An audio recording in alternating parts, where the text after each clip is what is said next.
ومن يضلله فلا هادي له ونشهد أن لا إله إلا الله وحده لا شريك له ونشهد أن سيدنا وحبيبنا ومولانا محمدا عبده ورسوله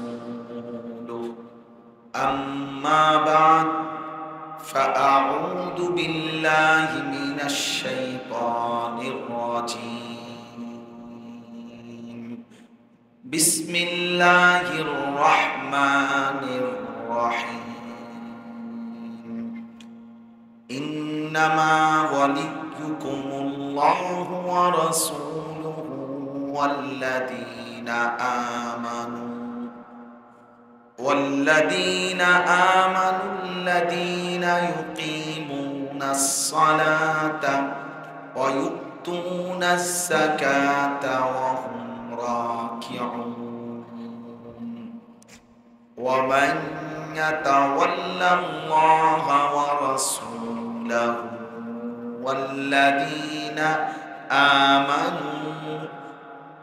والذين آمنوا فإن حزب الله هم الغالبون صدق الله مولانا العظيم وقال نبينا صلى الله عليه وسلم المرء مع من أحب اللهم صل على محمد وعلى آل محمد كما صليت على إبراهيم وعلى آل إبراهيم إنك حميد مجيد اللهم بارك على محمد وعلى آل محمد كما باركت على إبراهيم وعلى آل إبراهيم إنك حميد مجيد سبحانك لا علم لنا إلا ما علمتنا إنك أنت العليم الحكيم الحمد لله الله পাক রব্বুল ইজ্জত জুল জালাল ওয়াল ইকরামের ফজল করম রব্বুল আলামিনের ইহসান মেহেরবানি দয়া আল্লাহ তাআলা আমাদেরকে আজ 12 আগস্ট 2025 রোজ মঙ্গলবার কুমিল্লা জেলা চান্দিনা উপজেলাধীন মহিচাইল 7-8 ইশাআতে ইসলাম সংগঠনের আয়োজনে মজুমদার বাড়ি বাইতুল আমান জামে মসজিদে আজকের এই ইসলাহি মজলিসে আল্লাহ তাআলাই আমাদেরকে আসবার বসবার আল্লাহর জন্যই জমা হওয়ার তৌফিক দান করেছেন আলহামদুলিল্লাহ কোরআনুল কারীমের 6 নম্বর পারা 5 নম্বর সূরা সূরাটির নাম হচ্ছে সূরা মায়েদা এই সূরার 54 55 56 এই দুইটি আয়াত আমি আপনাদের সামনে তেলাওয়াত করেছি ইনশাআল্লাহ এই দুই আয়াতের আলোকে সামান্য কিছু কথা আমরা আরজ করতে চাই আল্লাহ তাআলা আমাদেরকে তৌফিক দান করেন মূলত আলহামদুলিল্লাহ এখানে আমরা যারা বসছি যেতটুকু আমরা প্রত্যেকেই বুঝি যে আমরা মুসলমান আমরা মুমিন যদিও ঈমান ইসলামের ক্ষেত্রে আমাদের অনেক ঘাটতি আছে কমতি আছে কিন্তু মোটামুটি আমরা আমাদেরকে মুসলিম হিসাবেই পরিচয় দিই মুসলমান হিসাবেই ভাবি মুমিন হিসাবেই ভাবি এবং এই ব্যাপারে আমরা এই পরিচয় দিতে লজ্জিত না কারণ আমাদের মধ্যে এই ব্যাপারে কোনো যে আমি মুসলিম বলতে নিজে লজ্জা বোধ করি বা বিব্রত বোধ করি এমন না আলহামদুলিল্লাহ আমরা এই পরিচয়ের প্রতি নিজেরা সন্তুষ্টই, আলহামদুলিল্লাহ, এটাও অনেক বড় নিয়ামত। হাদিসের মধ্যে আছে রাসূলুল্লাহ সাল্লাল্লাহু আলাইহি ওয়াসাল্লাম, সাহাবায়ে কেরাম এই তিন বিষয়ের উপরে সর্বদাই সন্তুষ্ট ছিলেন।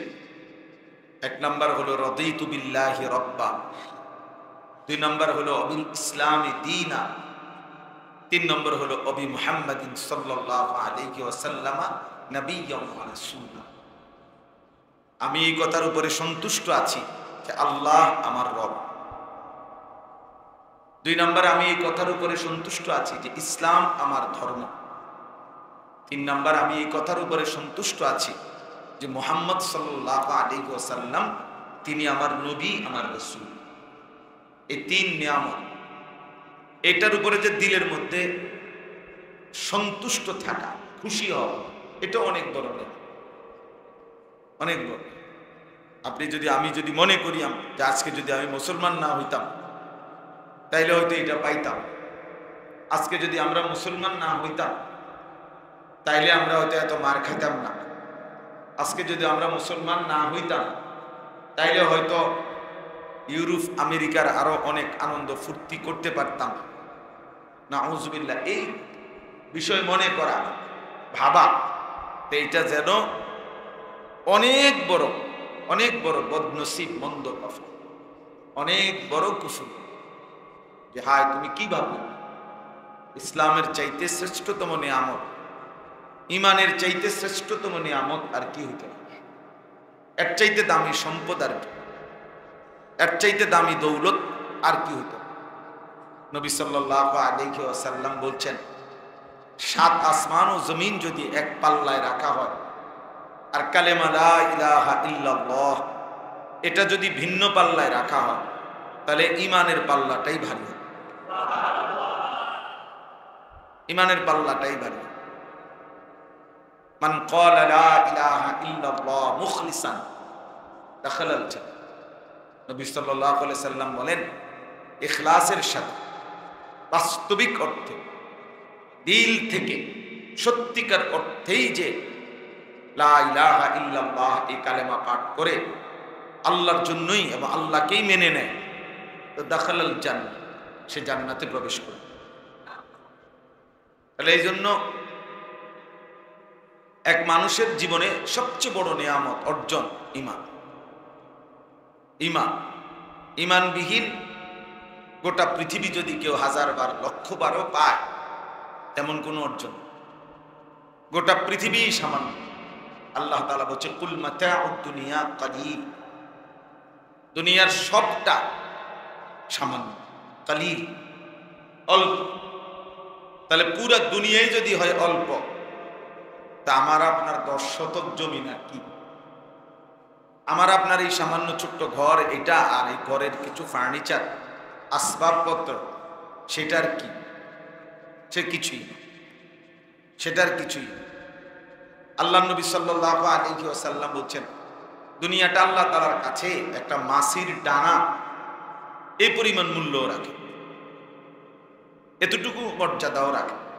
তাহলে একটা মাছির ডানা কত বড়? হাতির সমান। মাছিটাই কতটুকু? তো এটার একটা পাখা, এটাই আর সামান্য। নবী সাল্লাল্লাহু আলাইহি ওয়াসাল্লাম একদিন একটা মরা ছাগল রাস্তার পাশে ফেলে রাখছে, মরা ছাগল। নবীজি সাল্লাল্লাহু আলাইহি ওয়াসাল্লাম বলছেন, তোমরা কেউ সাহাবীদেরকে 1 টাকা মূল্যে, 1 দিরহাম মূল্যে এই মরা ছাগলটা কিনবানি আমার থেকে, আমি বিক্রি করব। সাহাবায়ে কেরাম বলছেন, না, লা নাখুযু হাযা বিদিরহামিন, আমরা 1 পয়সা দিয়েও এটা কিনবো না, কিনতাম আমি এটা মরা পড়ে আছে, আমি এই ফোজা বিনা পয়সায় আমার কান্দে উঠাই দিলেও তো আমি এই ফোজা বইয়া কি করব? বেহুদা জিনিস। আল্লাহর নবী সাল্লাল্লাহু আলাইহি সাল্লাম বলেন, আল্লাহর কসম, লাদ দুনিয়া আহওয়ানু ইনদাল্লাহ মিন হাদা আলাইকুম। নবীজি বলেন, কসম আল্লাহর, দুনিয়া আল্লাহ তাআলার নিকট, তোমাদের নিকট এই মরা ছাগল যতটা নিকৃষ্ট, তার চাইতে নিকৃষ্ট, তার চাইতে তুচ্ছ, আহওয়ান, তার চাইতে তুচ্ছ আল্লাহর কাছে কিছুই নাই।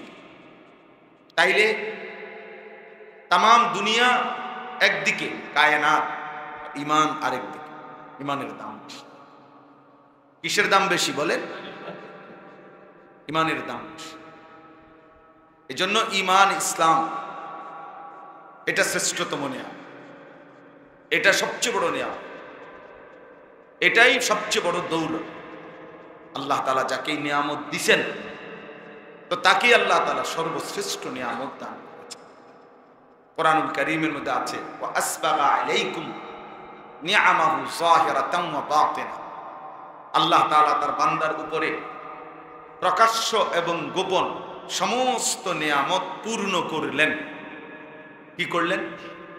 পূর্ণ করলেন। আসবাগা অর্থাৎ পূর্ণ করলেন। এখন তাফসীরের মধ্যে আছে এই পূর্ণ করলেন কখন বলা যায়? একজন ব্যক্তি মনে করেন পেট ভরে ভাত খাইছে, তো এতেই নাকি? একজন ব্যক্তি বাড়ি ঘরে যা বানাইতে চাইছে, ফার্নিচার, সব কাজ শেষ করতে পারছে, এটাই না। তো তাফসীরের মধ্যে আছে যাকে আল্লাহ তাআলা ঈমানের দৌলত দান করছেন, তাকেই একমাত্র আল্লাহ তাআলা তার নিয়ামত পূর্ণ করেছেন। কাউকে তো আল্লাহ তাআলা গোটা দুনিয়া দিছেন, অনেক বড় দেশের বাদশাহী দিছেন, ঈমান দিলেন, তাকে আল্লাহ তাআলা পূর্ণ নিয়ামত দেন নাই। আর কাউকে আল্লাহ তাআলা ঈমান দিয়েছেন কিন্তু গোটা দুনিয়া কিছুই দেন নাই, তবুও তাকে আল্লাহ পূর্ণ নিয়ামত দান করেছেন। ঈমান একাই পূর্ণ নিয়ামত, মুকাম্মাল নিয়ামত।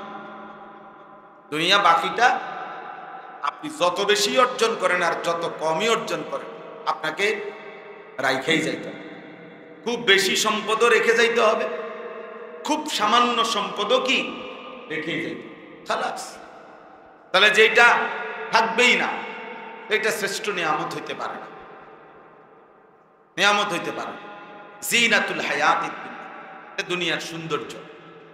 জাহারাতুল হায়াতিদ দুনিয়া, দুনিয়ার ফুল। আল্লাহ বলছে দুনিয়ার এই সবটা একটা ফুলের মতো। ফুল যেমন খুব সুন্দর হয়ে ফুটে, 2, 4, 5, 10 ঘন্টা পরে আবার বিবর্ণ হয়ে যায়, মলিন হয়ে যায়। তো দুনিয়া যেমন চমৎকার সোফা, এখন কেমন এই যে বার্নিশ বর্নিশ এগুলো সব উঠে গেছে, এখন তো এগুলো ভালো লাগতেছে। প্রথম যেদিন এটা বানাইছিল সেদিন তো আরো ঝকঝকে তকতকে ছিল এই যে সোফা, এটা এখন তো এটা বিবর্ণ, আবার বার্নিশ করতে হবে। কথার কথা। তাইলে এক মানুষের জীবনের শ্রেষ্ঠতম সম্পদ ঈমান, ইসলাম, মুসলিম পরিচয়, মুমিন পরিচয়। যে ব্যক্তি এই পরিচয় থেকে ছুটে যায়, শিরিক করে, কুফর করে, ফেরেশতা যেন তাকে 7 আসমান থেকে ছুঁড়ে মারে, তারা যেন মাথা তুললে আসার মারে। যা, কোরআন শরীফ আছে, ওয়া মান ইউশরিক বিল্লাহ ফাকান্নামা খাররা মিনাস সামা। যে আল্লাহর সাথে শিরিক করবে সে যেন আসমান থেকে পড়ে গেল, সে যেন আসমান থেকে কি হয়ে গেল, ছিটকে পড়ল। মানে অনেক উচ্চে যার মর্যাদা ছিল, সেই মর্যাদা থেকে সে ছিটকে পড়ল। যে শিরিক করল, যে আল্লাহকে ত্যাগ করল, যে ঈমানের বাঁধন থেকে ছুটে গেল, ইসলামের বন্ধন থেকে ছুটে গেল, এটা বড় বিষয়। এজন্য এক মানুষের খুব খেয়াল করা উচিত, ঈমান যাতে আমার ক্ষতিগ্রস্ত না। এই বাচ্চা এগুলো কি জন্য আনলেন আপনারা, বুঝলাম না। হঠাৎ এগুলোর বাইর করে দেন, ছোট ছোট এই একেবারে পিচ্ছি বাচ্চা যেগুলো তো দরকার নাই ওদের, ওগুলোর ওই যে মাঠে খেলতে কোন ডিস্টার্ব করে বারবার। জি, তো এই জন্য বললাম বারান্দায় বসায় দেন, অথবা ওইখানে খেলতে কোন, ওদেরকে বুঝাইয়া বলেন বাচ্চাদেরকে যে তোমরা খেলো। তো এই কারণে আমি বললাম ঈমান, কুফর, শিরিক, নিফাক, এই 3টি কারণে ঈমান ক্ষতিগ্রস্ত হয়। কুফরি করলে, শিরিক করলে, মুনাফিকি করলে একজন মুসলমানের এটা জানা উচিত কি কারণে কুফর হয়, কি কারণে শিরক হয়, কি কারণে মুনাফিকি। মুনাফিকি আমরা মামুলি মনে, ইসলাম অনেক বড়, জানার অনেক বিষয়। আপনাদের যদি গুরুত্ব থাকতো, প্রয়োজন থাকতো, নিজের ঈমান আমল আখিরাতের ফিকির থাকতো, তাহলে এই পৃথিবীর সবচেয়ে ব্যস্ততম মানুষ হইতো উলামায়ে কেরাম। ইমাম সাহেব তখন শ্বাস ফালানোর, দম ফালানোর টাইম পাইল না। এখন তো ইমাম সাহেবের কাম নাই। নামাজের 2 মিনিট আগে মসজিদে ঢোকে, 2 রাকাত সুন্নত পড়ে ইমাম সাহেব বাইরে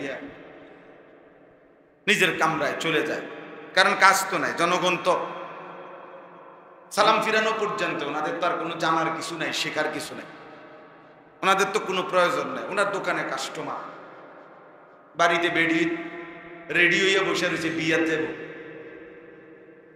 বুঝলেন না কথা? গরু গোসল করাইতেইব, তো ওনার দরকার হইলো বিয়া, ওনার দরকার হইলো বাপ, ওনার দরকার হইলো দোকান, চা বন বিড়ি। উনি আখেরাত দিয়ে করবো কি? উনি পরকাল দিয়ে করবে।